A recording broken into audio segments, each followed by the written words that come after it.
Mtazamaji, tusonge mbele. Imamu mmoja anaripotiwa kujeruhi waumini wa Kiislamu wa msikiti wa Takwa Njiru jijini Nairobi katika mgogoro wa usimamizi wa maabadi hayo.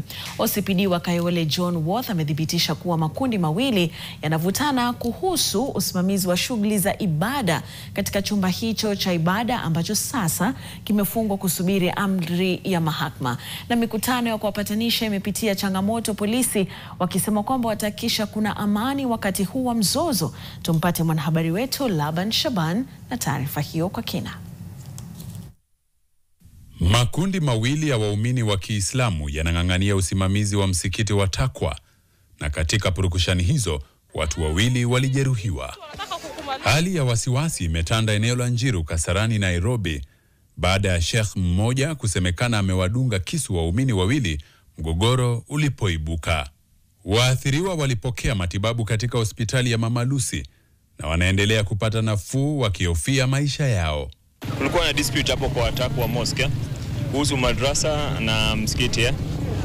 So tulikuwa tumeitwa pale kwa DC. So baada ya kuongea hapo saa 7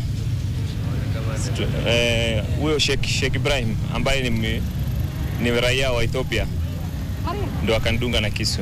Hawa watu, hii ni mara ya 3 walikuwa wanatuumiza. Hawa sio watu wa Kenya, watu foreigner. Kwa sasa kesi kuhusu usimamizi wa msikiti umekwama kotini, waumini wakiomba serikali iingilie kati kikamilifu. Tumejaribu kuwapeleka koti kila mahali lakini wametushinda kimfuko. Tumerudia kwa mara mingi. Tumewapeleka kotini lakini wako na hela nyingi kutushinda. Tunataka serikali achukue hiyo watu hatua, wakae mbali na hiyo msikiti, na msikiti yenyewe imefungwa mpaka hii mzozo ishe. Sisi shida kubwa ni hawa na jigamba kwa serikali. Sisi pia tunataka serikali itusaidie. Sisi pia ni wa Kenya. Group moja wanasema kwamba watambui SUPKEM na Jamia. Wanatambua tu Chief Kadhi.